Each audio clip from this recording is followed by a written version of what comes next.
Assalamualaikum warahmatullahi wabarakatuh. Kembali lagi bersama saya dari Rahmat Seri Mandala. Pada kesempatan yang kali ini kita akan membahas tentang video-video pembelajaran. Silahkan menyaksikan video saya. Check it out.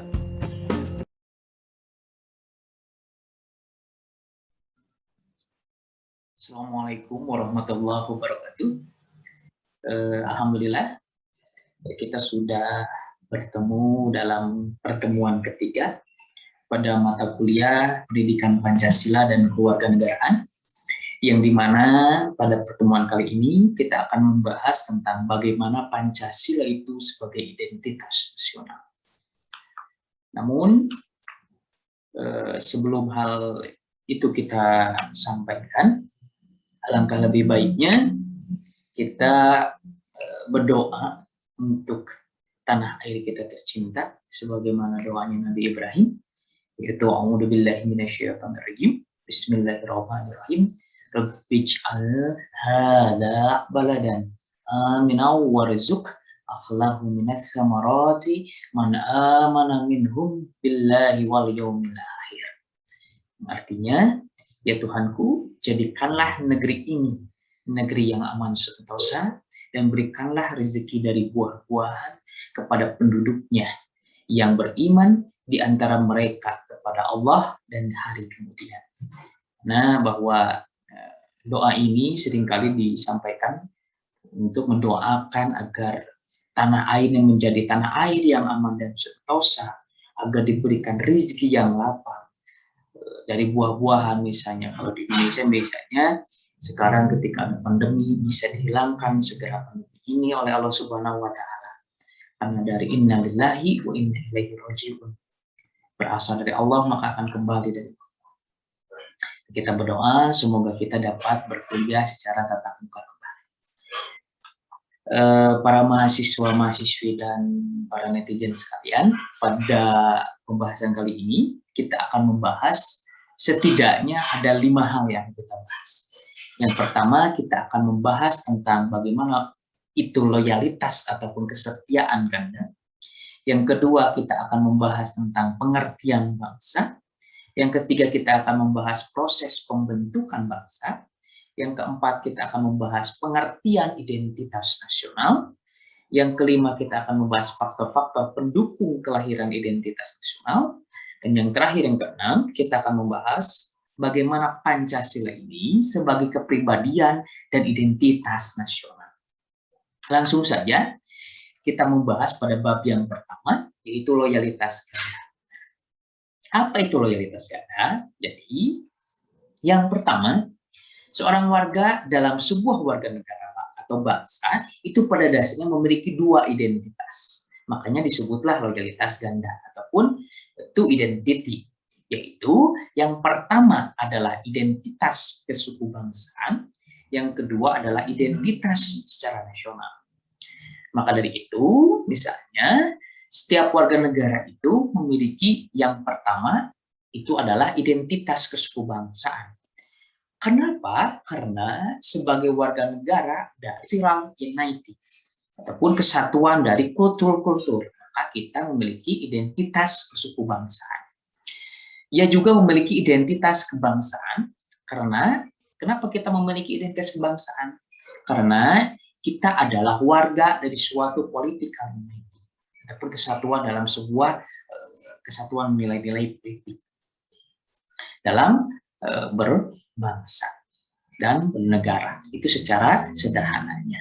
Dan yang ketiga, setiap identitas itu menuntut loyalitas. Ya, pasti pada bab ini kita membahas tentang identitas. Maka tidak lengkap ketika berbicara identitas itu ditunjukkan dengan namanya loyalitas ataupun kesetiaan.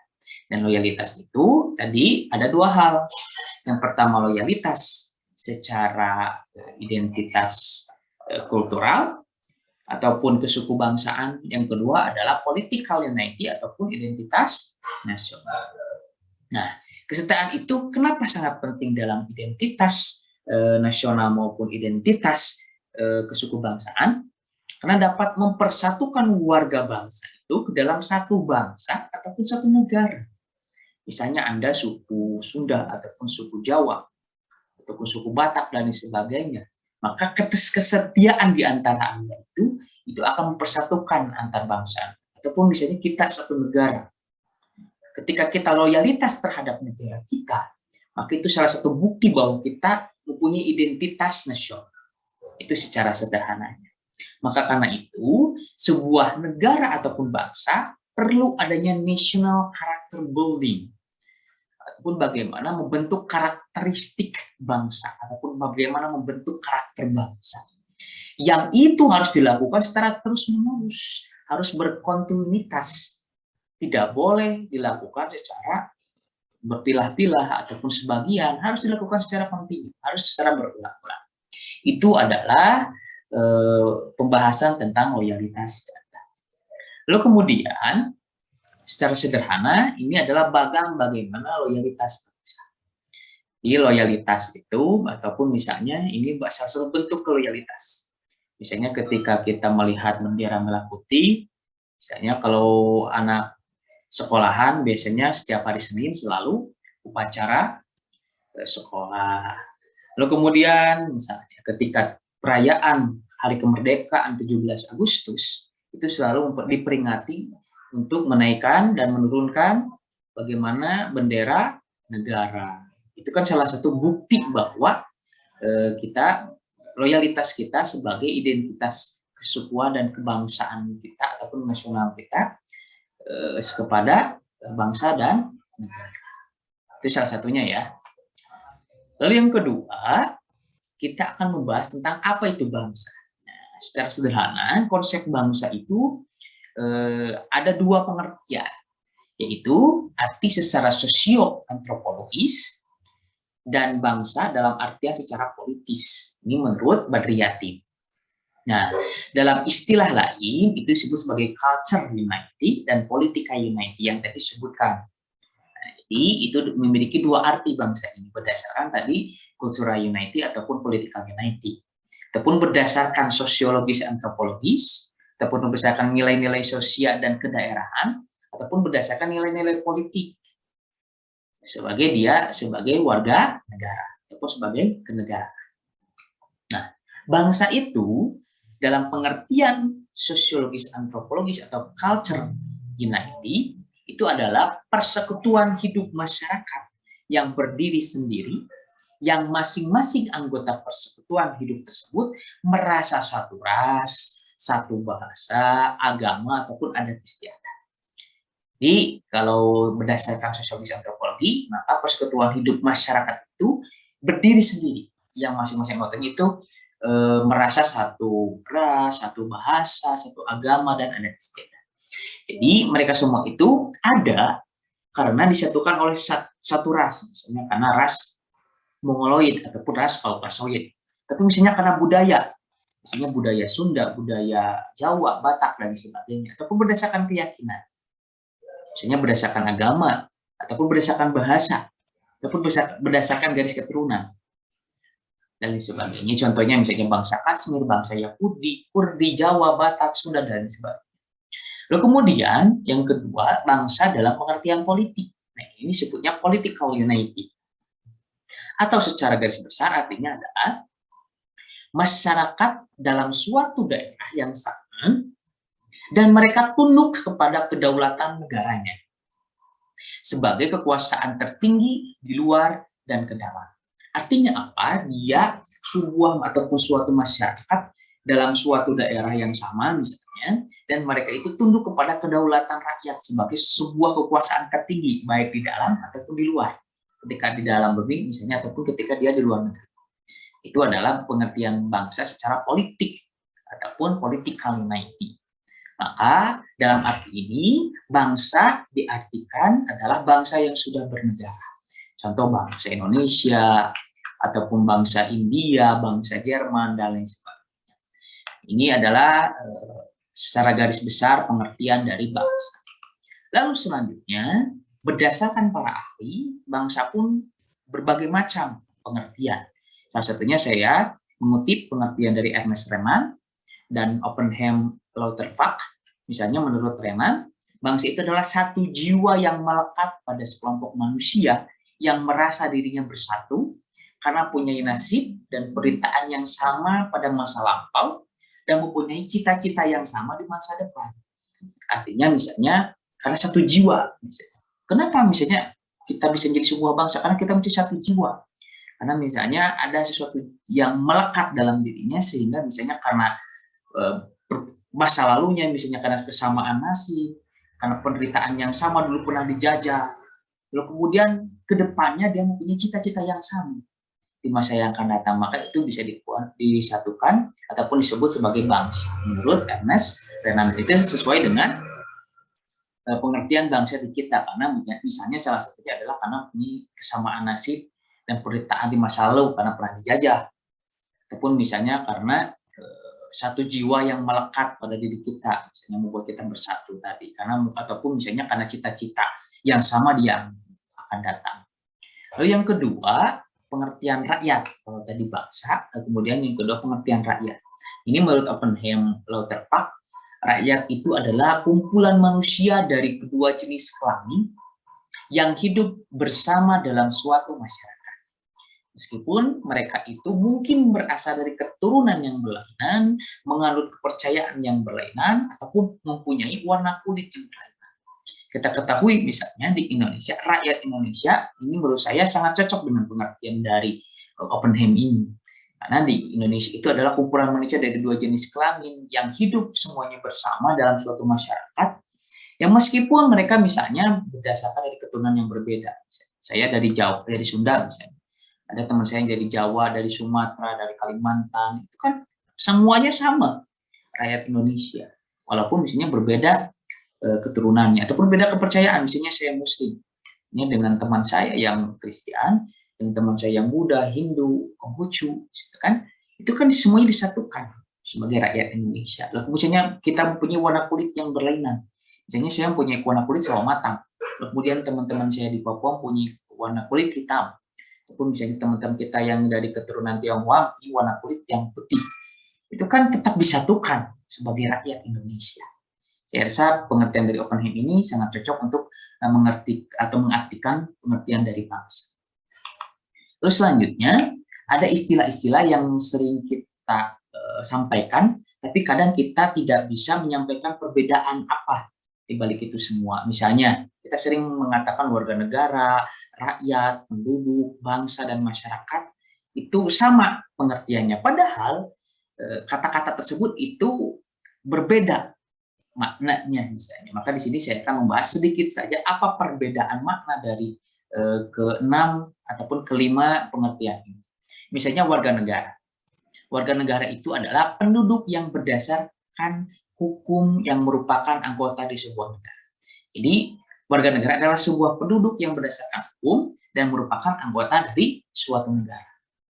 Jadi kalau Anda misalnya penduduk, sudah punya KTP, kartu tanda penduduk, lalu kemudian berdasarkan hukum, KTP Anda tidak menjiplak, ataupun tidak sekarang dihack dan sebagainya, itu kan berdasarkan hukum. Lalu kemudian merupakan anggota di sebuah negara, ketika Anda punya KTP, itu merupakan salah satu ciri Anda menjadi sebuah anggota di sebuah negara. Maka Anda layak dikatakan sebagai warga negara. Itu salah satu contohnya. Lalu kemudian rakyat.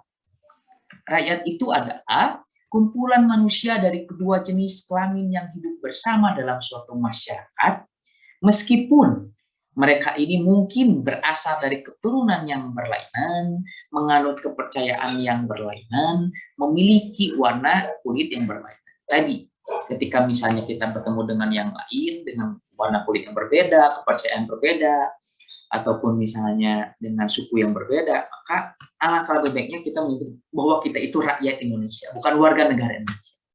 Kalau kita misalnya berurusan dengan hukum, maka kita menyebutnya kita sebagai warga negara. Itu ya salah satu contoh sederhananya. Lalu yang ketiga ada namanya penduduk. Nah, penduduk itu apa? Penduduk itu adalah mereka yang bertempat tinggal atau berdomisili di dalam wilayah negara. Jadi penduduk itu mereka yang bertempat tinggal atau berdomisili di dalam wilayah negara. Maka nanti kita termasuk misalnya ada sensus penduduk. Itu untuk menunjukkan siapa saja warga negara ataupun orang-orang yang bertempat tinggal di sebuah wilayah negara. Makanya ada sensus penduduk, bukan sensus rakyat bukan sensus warga negara. Itu ya, kenapa kata-kata ini hampir sama, tapi berbeda maknanya.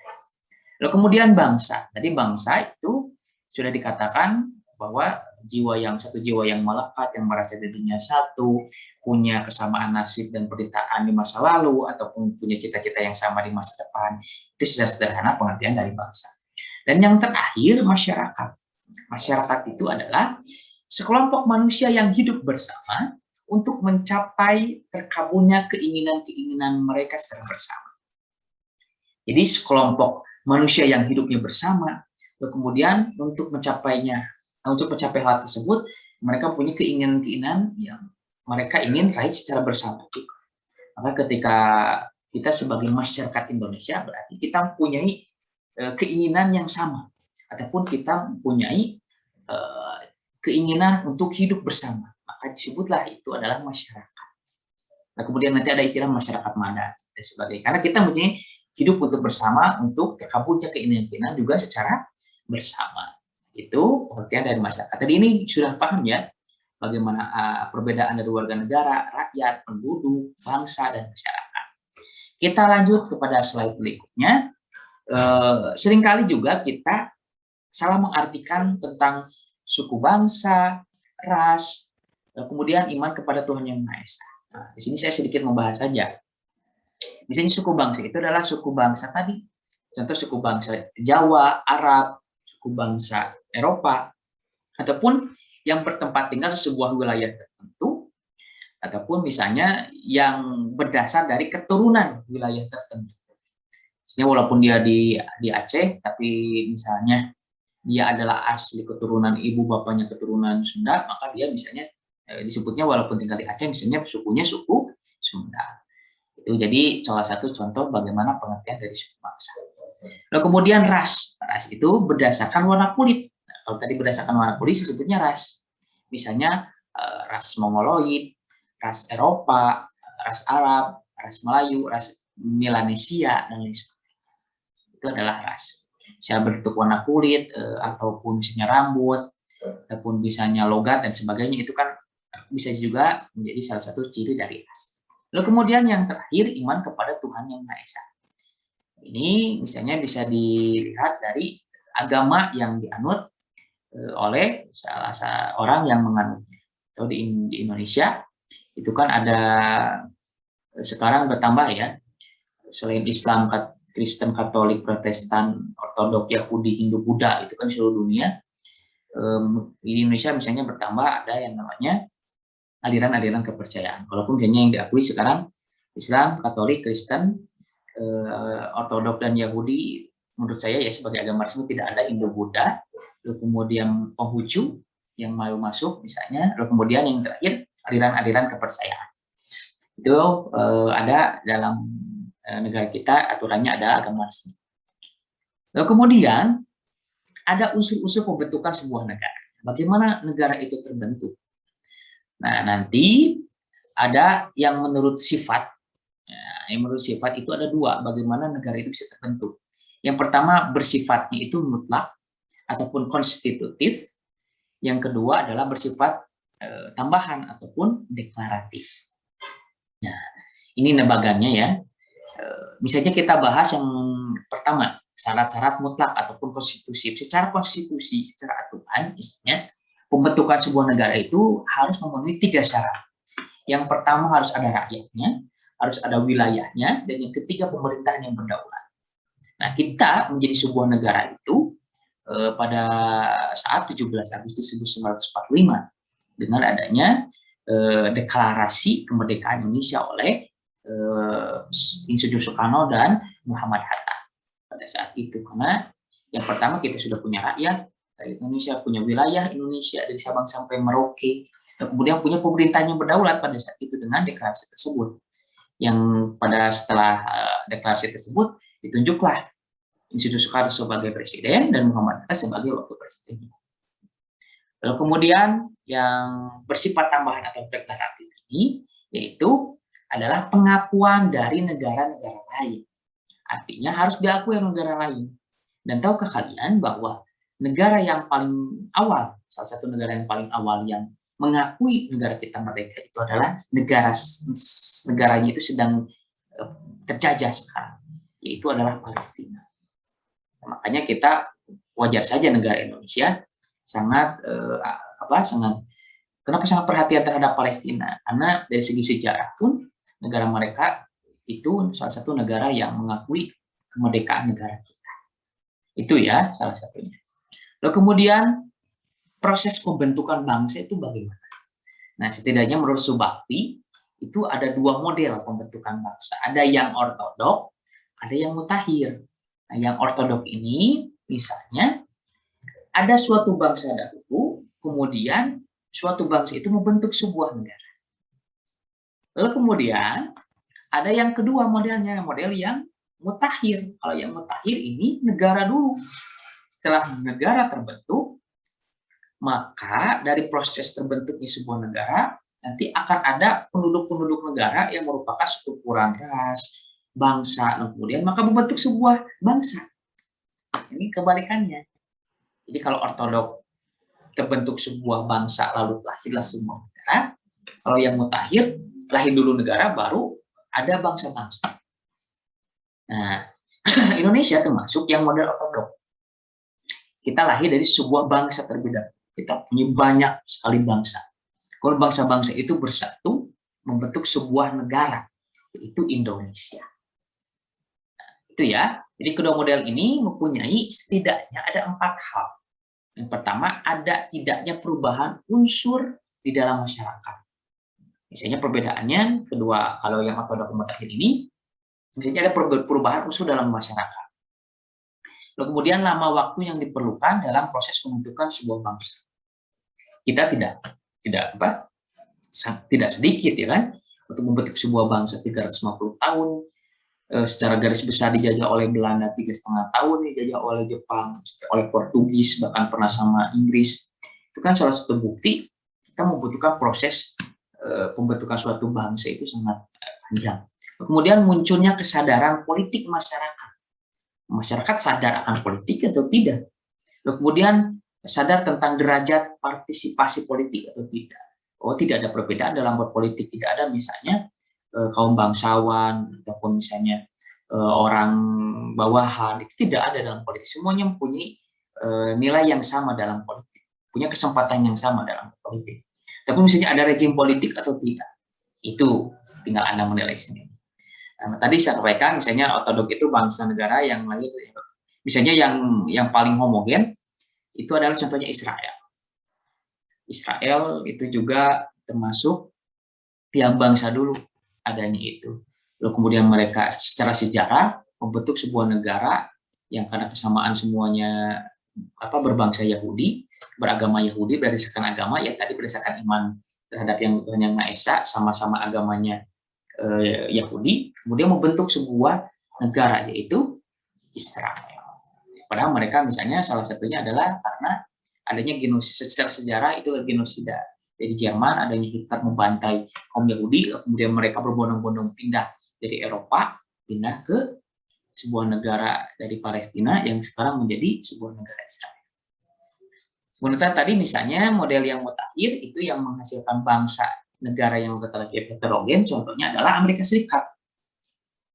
Kalau tadi model ortodok yang menghasilkan negara yang cenderung homogen adalah Israel, kalau yang mutakhir yang menghasilkan tadi bangsa yang heterogen itu adalah Amerika Serikat. Kita ketahui bahwa Amerika Serikat itu sangat beragam juga. Itu adalah salah satu proses pembentukan bangsa. Nah, menurut Predickert, ada kesadaran bernegara dari suatu bangsa. Itu mengandung 4 unsur. Yang pertama adalah hasrat untuk mencapai kesatuan bangsa. Yang kedua, hasrat untuk mencapai kemerdekaan bangsa. Yang ketiga, hasrat untuk mencapai keaslian bangsa. Dan yang keempat, hasrat untuk mencapai kehormatan bangsa. Ini dalam Anda punya misalnya kesadaran berbangsa dan bernegara, itu minimal punya 4 hasrat. Yang pertama harus punya hasrat mempersatukan, hasrat memerdekakan, hasrat keaslian. Makanya kita harus melestarikan budaya-budaya kelestarian, misalnya nilai-nilai bangsa kita. Kemudian yang keempat, mencapai kehormatan bangsa. Itulah kenapa misalnya ketika bangsa kita dilecehkan, Setiap warga negara itu kok marah. Itu adalah bukti kita sebagai hasrat untuk mencapai kehormatan sebuah bangsa. Itu menurut Frederick Hertz. Lalu selanjutnya ada identitas bangsa. Apa itu identitas bangsa? Nah, bangsa itu mempunyai identitas ataupun jati diri. Jati diri ini yang membedakan bangsa satu dengan bangsa yang lain. Misalnya ada faktor-faktor misalnya yang diperkirakan menjadi identitas bersama suatu bangsa. Hal itu misalnya meliputi primordial, karena misalnya punya primordial yang sama. Ataupun misalnya karena ada kesakralan. Ataupun misalnya karena ada tokoh yang menjadi sebuah identitas. Misalnya kalau di kita tokohnya itu Soekarno. Kalau bicara Indonesia pasti bicara tokoh salah satunya Soekarno dan sebagainya. Nah, kemudian ada misalnya semboyan. Kalau di kita misalnya ada semboyannya, misalnya Bhinneka Tunggal Ika. Berbeda-beda tapi tetap satu jua. Ataupun misalnya bisa dilihat dari sejarahnya. Kita punya sejarah yang sangat panjang. Lalu kemudian bisa dilihat juga dari perkembangan ekonominya. Misalnya kita mempunyai perkembangan ekonomi yang sangat fluktuatif. Kita pernah misalnya dulu swasembada pangan, lalu kemudian pernah juga mengalami krisis moneter, dan sekarang misalnya sedang mengalami kebangkitan atas misalnya krisis pandemi yang sekarang terjadi. Itu kan bagaimana perkembangan ekonomi dan kelembagaan. Itu menurut Ramlan Subak.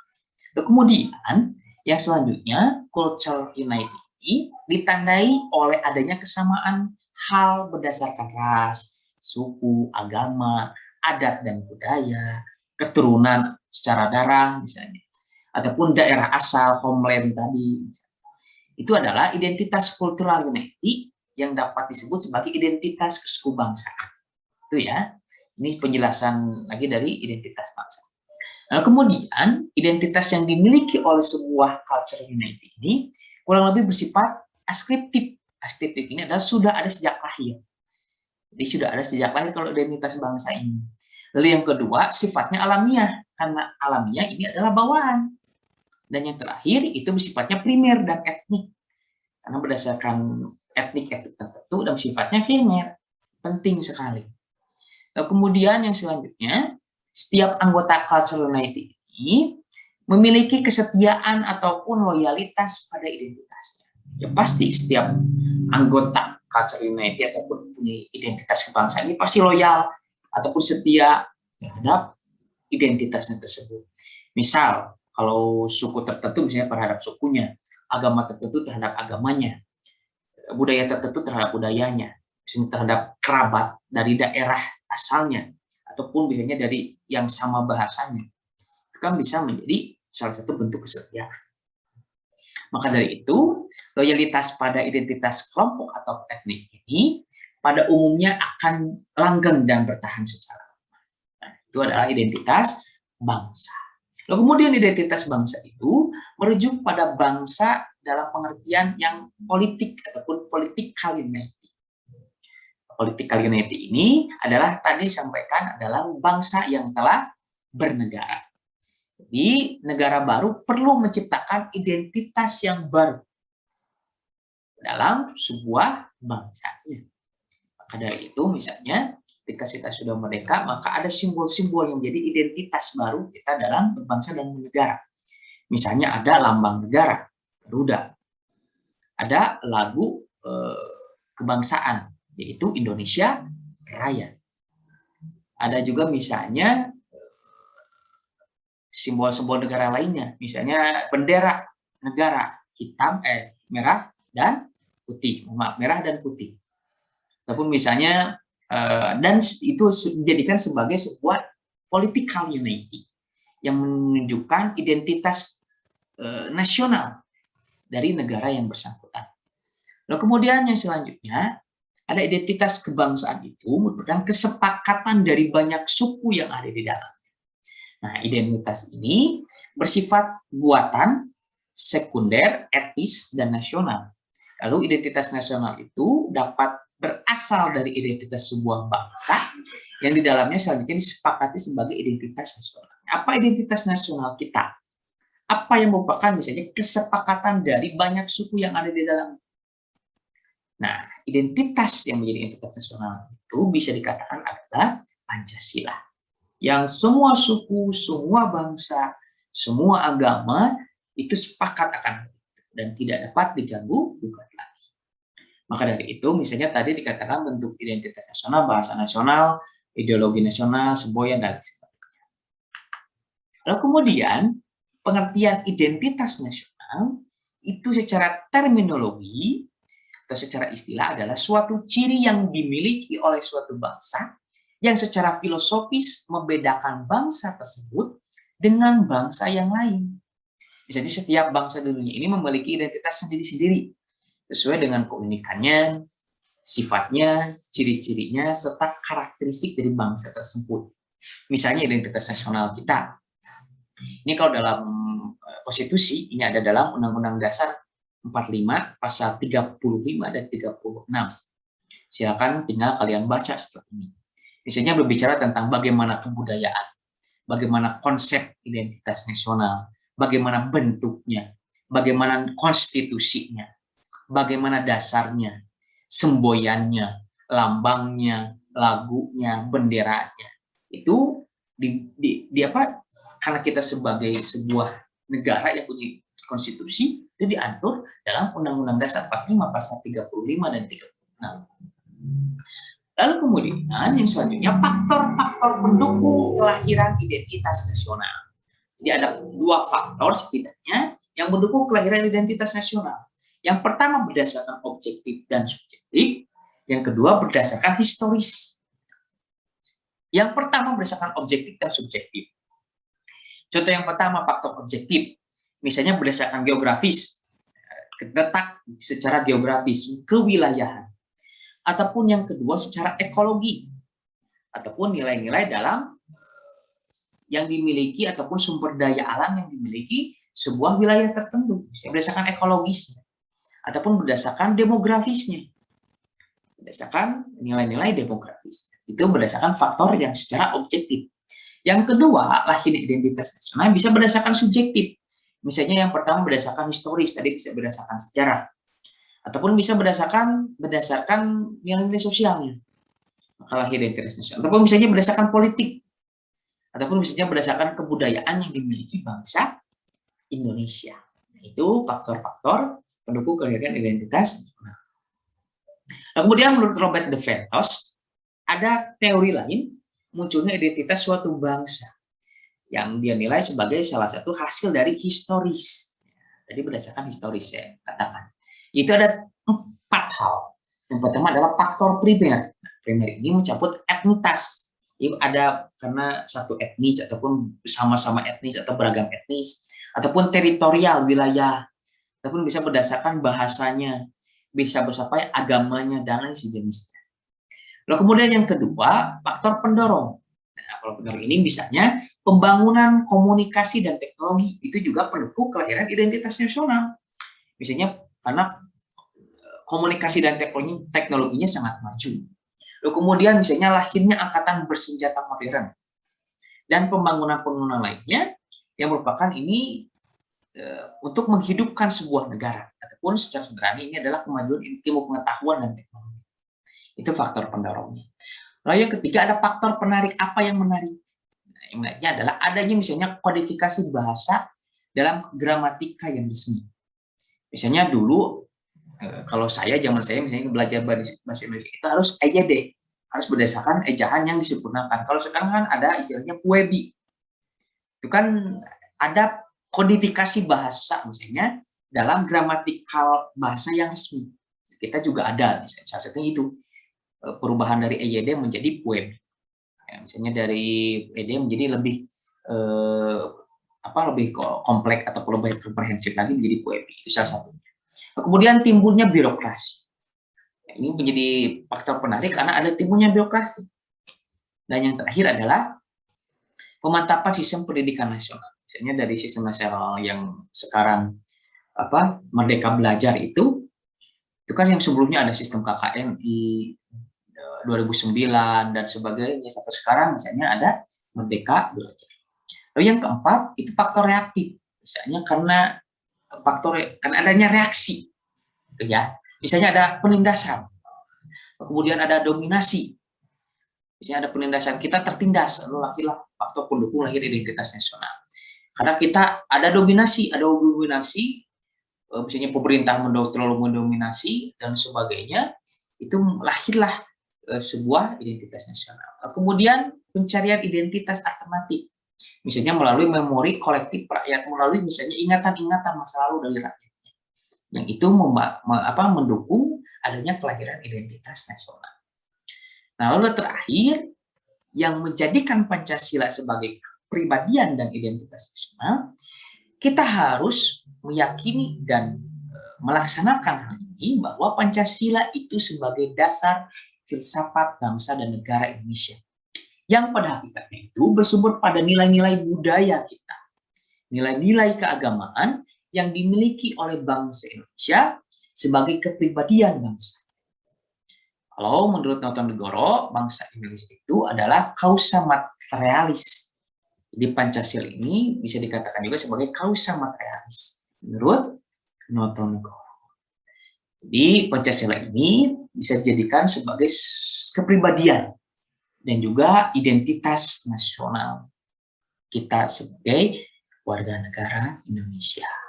Saya rasa itu saja sedikit pembahasan tentang bagaimana Pancasila sebagai identitas nasional.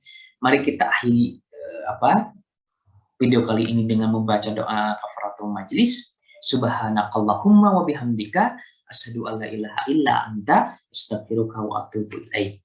Sekian, semoga bermanfaat. Billahi taufiq wal hidayah. Wassalamualaikum warahmatullahi wabarakatuh.